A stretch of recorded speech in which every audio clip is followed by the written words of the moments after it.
नमस्कार मित्रों, मैं धर्मेंद्र कुमार राय और आपके लिए मैं डावरी प्रोहिबिशन एक्ट के दूसरे लेक्चर को लेके हाजिर हूँ।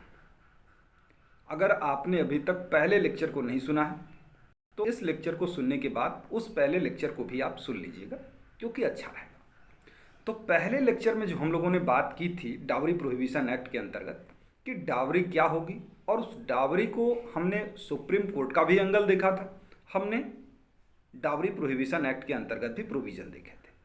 उसके अलावा हमने ये भी जाना था कि गिफ्ट कब डावरी के अंतर्गत नहीं आता है। लेकिन आज इस दूसरे लेक्चर में हम इससे आगे के प्रोविज़न की चर्चा करेंगे। अब आज के प्रोविज़न की आज के लेक्चर के अंतर्गत कौन कौन सी बातों की चर्चा होगी, कुछ आउटलाइन जान लेते हैं। जैसे इस एक्ट के अंतर्गत जो ऑफेंस होंगे उस ऑफेंसेस के नेचर क्या होंगे, इस एक्ट के अंतर्गत जो ऑफेंस होंगे उनका कॉग्निजेंस किस कोर्ट के द्वारा लिया जा सकता है, और इस एक्ट के अंतर्गत ऑफेंसेस कौन कौन से होंगे, और डावरी दी जा रही है तो वो किसकी प्रॉपर्टी होगी। इन सब चीज़ों पर चर्चा होगी इस लेक्चर के अंतर्गत। तो शुरुआत करते हैं। सबसे पहली बात कि इस एक्ट के अंतर्गत जो ऑफेंसेस आते हैं उनका नेचर क्या होता है। तो इस एक्ट के अंतर्गत जो ऑफेंसेस होते हैं उनका नेचर होता है कि वो कॉग्निजेबल ऑफेंस होते हैं, यानी संज्ञेय अपराध होते हैं, नॉन बेलेबल ऑफेंस होते हैं, और नॉन कंपाउंडेबल ऑफेंस होते हैं, यानी असमनीय, अजमानती और संज्ञेय अपराध होते हैं। ये तो बात हमने जान ली। अच्छा, इसका कॉग्निजेंस कौन लेगा। इस एक्ट के अंतर्गत जो ऑफेंस होंगे उसका कॉग्निजेंस कौन लेगा। तो कॉग्निजेंस लेने के लिए मेट्रोपॉलिटन मजिस्ट्रेट और फर्स्ट क्लास मजिस्ट्रेट से कोई लोअर कैटेगरी की कोर्ट इस एक्ट के अंतर्गत आने वाले ऑफेंसेस का कॉग्निजेंस नहीं ले सकती। अब ध्यान से सुनिएगा, सीआरपीसी में कॉग्निजेंस लेने की जो बात की गई है वो थोड़ी सी इससे अलग है। ये कहता है कि मेट्रोपॉलिटन मजिस्ट्रेट या फर्स्ट क्लास मजिस्ट्रेट से नीचे की कोई कोर्ट इसमें कॉग्निजेंस नहीं लेगी। मतलब ऊपर की कोर्ट कॉग्निजेंस ले सकती है, लेकिन सामान्यतः ऐसा होता नहीं। जनरली मेट्रोपॉलिटन मजिस्ट्रेट या फर्स्ट क्लास मजिस्ट्रेट ही इस मामले में कॉग्निजेंस लेते हैं, क्योंकि cognizance taking power generally magistrate के पास होती है। अब उससे आगे बढ़ते हैं कि कॉग्निजेंस कौन लेगा, ये तो हम जान गए। अब हम बात करेंगे कि आखिर कॉग्निजेंस लिया कौन कौन से तरीकों से जा सकता है। तो कॉग्निजेंस लेने के तरीके हो सकते हैं। एक, पुलिस रिपोर्ट, आप जैसा कि जानते भी हैं कि पुलिस रिपोर्ट पर कॉग्निजेंस हो सकता है। दूसरी बात यह है कि स्वयं की जानकारी के आधार पर भी कॉग्निजेंस लिया जा सकता है। भाई पुलिस इंफॉर्मेशन नहीं मिली, किसी अदर तरीके से अगर पुलिस के पास कोई इंफॉर्मेशन आ जाती है तो उस तरीके से भी वो कॉग्निजेंस उस आधार पर ले सकता है कि हाँ ऐसा ऑफेंस किया गया है। उसके अलावा उस पीड़ित व्यक्ति के, यानी जो विक्टिम है, व्यथित व्यक्ति, उसके कंप्लेंट पर भी कॉग्निजेंस लिया जा सकता है। और सिर्फ विक्टिम ही कंप्लेंट करिए जरूरी नहीं है। इसलिए विक्टिम के माता पिता के द्वारा भी अगर कोई परिवाद किया जाता है तो उस पर भी कोर्ट कॉग्निजेंस ले लेती है। और इसके अलावा कोई मान्यता प्राप्त संस्था है वो भी अगर कंप्लेंट करती है तो उसके कंप्लेंट पर भी कोर्ट कॉग्निजेंस ले लेती है। तो आपने देखा कि कॉग्निजेंस लेने के तरीके क्या क्या हो सकते हैं। पुलिस रिपोर्ट पर हो सकता है, स्वयं के जानकारी के आधार पर हो सकता है, विक्टिम के कंप्लेंट पर हो सकता है, विक्टिम के परिवार वालों के कंप्लेंट पर हो सकता है, या किसी जो है मान्यता प्राप्त सामाजिक संस्था के कंप्लेंट पर भी हो सकता है। ये चीज़ हो गई। अब हमको ये देखना है कि बर्डन ऑफ प्रूफ किस पर होगा। तो इस एक्ट का सेक्शन 8A ये बताता है कि अगर इस एक्ट के अंतर्गत आने वाले किसी भी ऑफेंस का एलिगेशन लगाया जाता है किसी पर्सन पर, तो बर्डन ऑफ प्रूफ कि उसने ऐसी डिमांड नहीं की थी, उसने डावरी लिया नहीं था, उसने डावरी मांगा नहीं था, उसने डावरी से संबंधित या मैरिज से संबंधित कोई एडवर्टीजमेंट नहीं किया था, ये बर्डन ऑफ प्रूफ कि उसने ऐसा नहीं किया था उस एक्यूज पर ही होता है, जबकि जनरली ऐसा नहीं होता है। किसी भी क्रिमिनल मामले में आप जानते हैं कि बर्डन ऑफ प्रूफ हमेशा प्रोसिक्यूशन पर होता है कि वही बियॉन्ड रीजनेबल डाउट ये प्रूफ करे कि ऑफेंस उस एक्यूज्ड ने ही किया है जिस पर एलिगेशन लगाया जा रहा है। लेकिन यहाँ पर डाउरी प्रोहिबिशन एक्ट के अंतर्गत इसका ठीक उल्टा है। जैसे कि बहुत सारी जगह ऐसे एक्सेप्शन पाए जाते हैं, यहाँ भी एक्सेप्शन है। अब चर्चा होगी कि इस एक्ट के अंतर्गत जो ऑफेंसेस हैं वो कौन कौन से ऑफेंसेस हैं और उनके लिए पनिशमेंट कितना यह अधिनियम देता है। सबसे पहली चीज, इस एक्ट का सेक्शन 3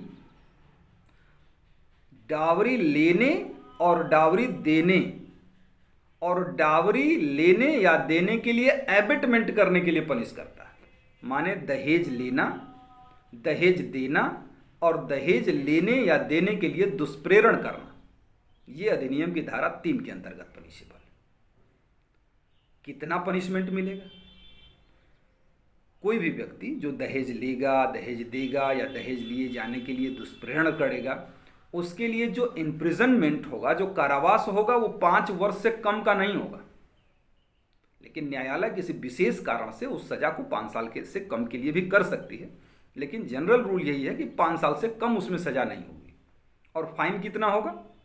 फाइन जो होगा वो 15,000 रुपये या डावरी का जो अमाउंट था उस अमाउंट में से, मतलब 15,000 और डावरी का अमाउंट, इसमें से जो भी अधिक होगा कम से कम उतना जुर्माना। क्लियर हो गया होगा कि कम से कम 5 साल की जेल और कम से कम 15,000 या डावरी का जो अमाउंट है उसमें से जो भी कम होगा उतना फाइन लगेगा। अब जैसा कि हमने गिफ्ट की बात की थी कि लेकिन गिफ्ट डावरी के अंतर्गत नहीं आता है।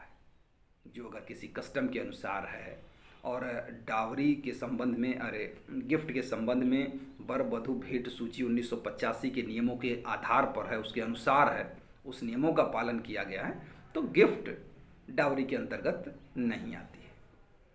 तो ये हुआ दहेज लेने और दहेज देने के लिए दंड के संबंध में। अब बात करते हैं कि दहेज मांगना भी अपराध है।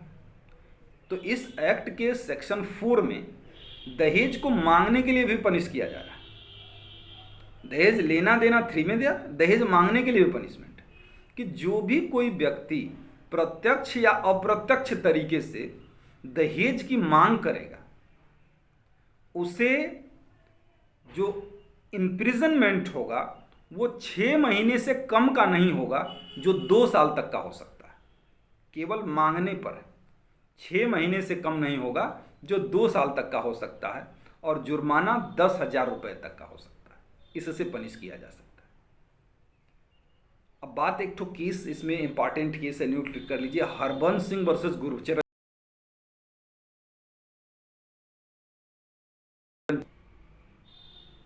तो इस हरबंस सिंह वर्सेस गुरचरण कौर के केस में माननीय सुप्रीम कोर्ट ने क्या कहा था कि जहां लगातार दहेज की मांग की जा रही है वहां पर हर एक मांग एक अपराध को गठित करेगी।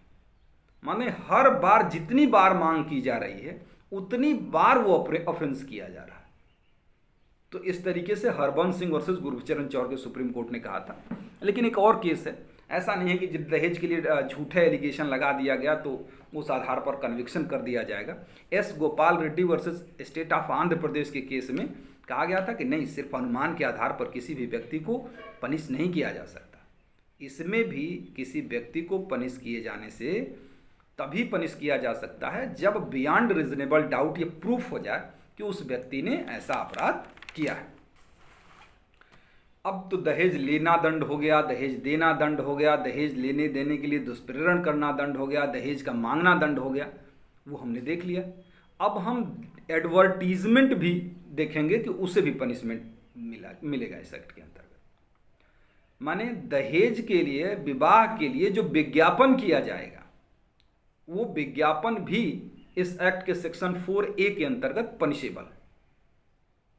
मतलब कोई भी व्यक्ति जो विवाह के कंसिडरेशन के रूप में कोई संपत्ति लेने अथवा देने की बात करेगा, ऐसा कोई एडवर्टीजमेंट करेगा, चाहे न्यूज़पेपर में हो चाहे वो किसी अन्य सोशल मीडिया में हो, चाहे किसी भी तरीके से वो एडवर्टीजमेंट करेगा इस बात का, तो उसके लिए भी इम्प्रिजनमेंट ये एक्ट देता है कि जिसके लिए सजा 6 महीने से कम की नहीं होगी, लेकिन 5 साल तक हो सकती है।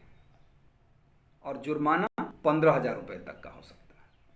लेकिन इस मामले में अगर न्यायालय उचित समझता है तो सज़ा इम्प्रिजनमेंट जो है वो 6 महीने से कम का भी दे सकता है। लेकिन जनरल रूल यह होगा कि 6 महीने से कम का नहीं होगा और 5 साल तक का हो सकता है। तो ये इसके पीनल प्रोविज़न के बारे में चर्चा होगी। और एक इम्पॉर्टेंट चीज़ मैं और आपका 2 मिनट लूँगा। एक इम्पॉर्टेंट चीज़ वो है जो इस एक्ट का सेक्शन 6 बताता है, जो कि जनरली स्टूडेंट को समझ में नहीं आता कि वो है क्या चीज़। तो सेक्शन 6 ये बताता है कि जो डावरी में प्रॉपर्टी दी गई, अब ऐसा तो है नहीं ना कि उस डावरी में प्रॉपर्टी दी गई उसको जेल भेज के पनिश कर दिया गया तो प्रॉपर्टी से कुछ लेना देना नहीं, प्रॉपर्टी का अभी भी तो लेना देना होगा। तो सेक्शन 6 इसी चीज को एक्सप्लेन करता है कि उस प्रॉपर्टी का क्या होगा। सेक्शन 6 ये कहता है कि जो डावरी में संपत्ति दी जा रही है वो प्रॉपर्टी उस स्त्री को होगी जिसके मैरिज के कंसिडरेशन के रूप में वो प्रॉपर्टी दी गई, तो उस स्त्री की होगी। अब उस व्यक्ति का अगर वो डावरी उस स्त्री ने ही नहीं लिया है, किसी अन्य पर्सन ने लिया है, तो उस व्यक्ति का यह कर्तव्य होगा कि वो प्रॉपर्टी उस स्त्री को रिटर्न कर दे जल्दी से जल्दी। कितने समय के भीतर? अगर वो डावरी जो लिया गया है वो इस एक्ट के लागू होने से पहले ही ले लिया गया था, तो इस एक्ट के लागू होने के बाद 3 महीनों के भीतर उस डावरी को उस महिला को रिटर्न कर दिया जाएगा। दूसरी बात, अगर वो डावरी विवाह के समय या विवाह के बाद दिया गया है और उसे रिसीव किया गया, तो वो डावरी जो होगा रिसीव किए जाने के 3 महीनों के भीतर उस महिला को रिटर्न कर दिया जाएगा। और तीसरी बात कि जब डावरी उस समय दिया गया था जब वो महिला, वो स्त्री, वो कन्या अवयस्क थी, माइनर थी, तो उसके मेजर हो जाने के बाद 3 महीनों के भीतर वो प्रॉपर्टी उस स्त्री, उस लड़की को, उस कन्या को, उस वधू को दे दी जाएगी। तो ये है उस व्यक्ति की ड्यूटी जो उस डावरी को उस स्त्री से भिन्न कोई व्यक्ति प्राप्त करता है, तो उसके हिसाब से 3 महीनों के भीतर जैसी परिस्थिति होगी उसे रिटर्न कर देना होता है। अब एक बात और इसमें कि अगर डावरी जिस स्त्री के लिए दी गई है वो स्त्री अगर डेथ कर जाए तो क्या होगा? तो उसके जो वारिस होंगे उस डावरी के लिए क्लेम कर सकते हैं। उनका हक होता है कि डावरी का अमाउंट जैसे उसकी मां ले सकती थी उसी तरीके से उसके वारिस भी ले सकते हैं। अब समस्या ये है कि अगर उस स्त्री की डेथ अप्राकृतिक कारणों से हो, तब अप्राकृतिक कारण समझते हैं ना, संदेहास्पद परिस्थितियों में उसकी मृत्यु हो जाना, 7 वर्ष के भीतर उसकी मृत्यु हो जाना विवाह के पश्चात, अगर ऐसा हुआ है तो उसकी प्रॉपर्टी, उसके अगर बाल बच्चे हैं माने उसकी संतान है तो संतान के पास जाएगी, और अगर संतान नहीं है तो वो प्रॉपर्टी पति या पति के परिवार वालों के पास नहीं जाएगी, उस लड़की के माता पिता के पास चली जाएगी, उस लड़की के माता के पिता के पास चली जाएगी जिसकी लड़की है वो। और अगर कोई व्यक्ति जो 3 महीने के भीतर उस महिला की उस दहेज की जो संपत्ति थी उसे वो लौटा देने की जो दायित्व है इस धारा के अंतर्गत, अगर वो ऐसा नहीं करती तो उसे 6 महीने से कम की जेल नहीं होगी जो 2 साल तक की हो सकती है, और फाइन 5,000 से कम का नहीं होगा जो 10,000 रुपये तक का हो सकता है।